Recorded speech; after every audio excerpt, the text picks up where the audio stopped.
मेरे फ्लैट के बराबर वाले यूनिट में नाज़मीन बेगम रहती थी। उम्र होगी कोई 38 साल। तो हर साल पहले किसी हादसे में दाग मुफारकत दे गया था। 2 बच्चे अपने नाना के यहाँ रहते थे और वो कराची में तन्हा जिंदगी गुजार रही थीं। बापर्दा खुश मिजाज और अपनी दुनिया में मगन सी औरत थी। मैं फहद 40 का सरकारी मुलाजिम, बीवी को साल पहले तलाक ले चुकी थी और बच्चे अपनी माँ के साथ रहते थे। जिंदगी तन्हाई में गुजर रही थी। नाज था, अंदाज, चाल और बात करने का सलीका दिल को छू जाता था। इनके लहजे में एक अजीब सी मिठास थी और निगाहों में थोड़ी सी चमक। कुछ अरसे में हमारी सलाम दुआ पढ़ने लगी हूँ। अक्सर अपने फ्लैट के बाहर झाड़ू देते हुए मुझे सलाम करती, मैं जवाब में मुस्कुरा देता।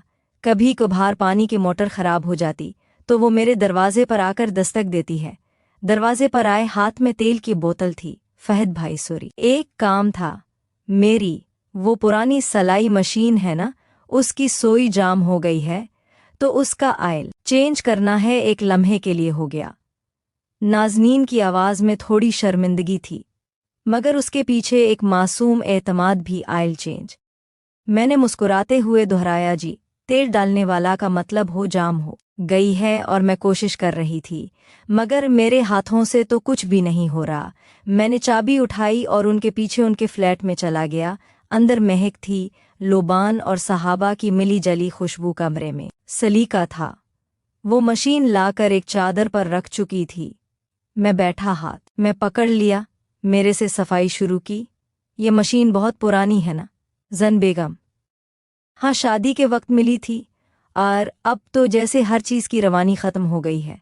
मैंने एक नज़र उसकी आंखों में देखें, एक लम्हे को खामतारी हो गई।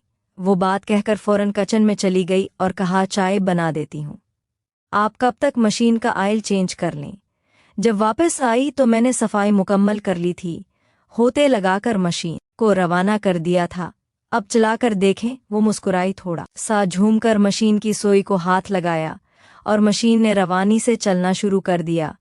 वो फहद भाई, आपने तो जैसे जादू कर दिया हो। ये सिर्फ आयल चेंज था। नाज़नीन बेगम, असल बात करवाने की होती है। जो वक्त पर चकनाई मिले तो हर चीज़ दोबारा चल पड़ती है। नाजरीन ने एक लम्हे को मेरी तरफ देखा, जैसे मेरी बात समझ गई हूँ, मगर वो कुछ बोली नहीं, सिर्फ मुस्कुराए। मैं कैसे मुस्कुराहट जिसमें कई राज दफन थे। उसके बाद हमारी बातचीत में एक नरम सी रवानी आ गई। अब वो कभी कभी दोपहर के वक्त चाय पर बुला लेती, मैं भी बगैर ही चला जाता। एक दिन वो बोली, भाई आज मेरी तबीयत कुछ बेहतर है, अगर आपको बुरा न लगे तो मेरे कंधे पर थोड़ा सा तेल लगा दें। लगता है जैसे कुछ जम गया है।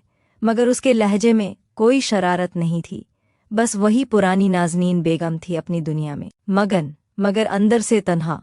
मैंने तेल की छोटी सी शीशी निकली और वो सूफे पर नीम दराज हो गई। उनके 2 बेटे का किनारा कौन दे से सिर्फ गया था। मैंने उंगलियों में थोड़ा सा तेल लेकर उनके कंधे पर नरमी से मिलना शुरू किया। खामोशी थी और इस खामोशी में गहरी सांसों की आवाज़। फहद भाई जी, कभी कभी लगता है जैसे जिंदगी सिर्फ आयल चेंज मांगती है। थोड़ा सा ध्यान, थोड़ा सा दम और कुछ फिर से चलने लगता है। मैंने उनके जुमले में छुपी थकन, तन्हाई और ख्वाहिश को महसूस किया और वो लम्हा हमेशा के लिए मेरे दिल पर नक्श हो गया। बाद नाजी बेगम की निगाहें बदल गई थी। वो वही थी, सलीका वाली थी, मैं बात करने वाली, मगर अब उनकी नज़रें ठहरती थी और कभी कभी झुककर कुछ छुपा भी लेती थी। उसे कोई अंदर की रोशनी छलकने से रोक रही हूँ। एक दोपहर में दफ्तर से जल्दी वापस आया। गली में दाखिल होते ही दरवाजे पर नबी करीम खड़ी थी।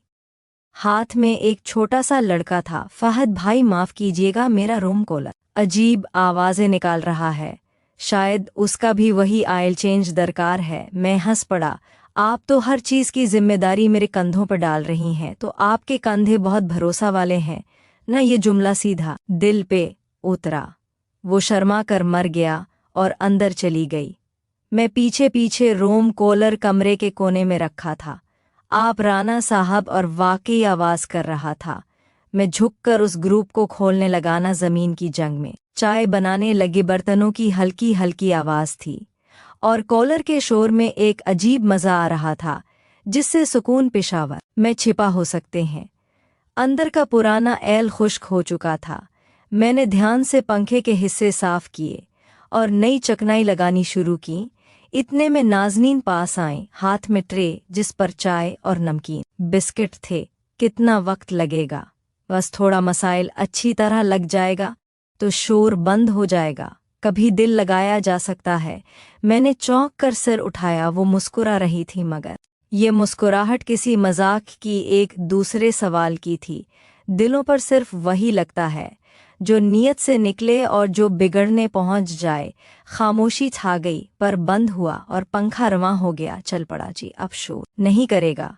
काश इंसान भी इतने आसान होते। हम दोनों ने चाय पीना शुरू किया। अंधेरे मौसम गर्म हो रहा था। मैंने खिड़की से बाहर देखा। शाम का रंग गहरा हो चुकी थी। नाज़मीन ने मेरी तरफ देखते हुए बोली, बहन भाई, कुछ दिनों से मेरी तबीयत बहुत बोझल है। शायद जिस्म में नमी की कमी हो गई है। अगर आपके पास वक्त हो तो आज ज़रा मेरे पाँव पर तेल मिल दें। ये जुमला आम होता तो शायद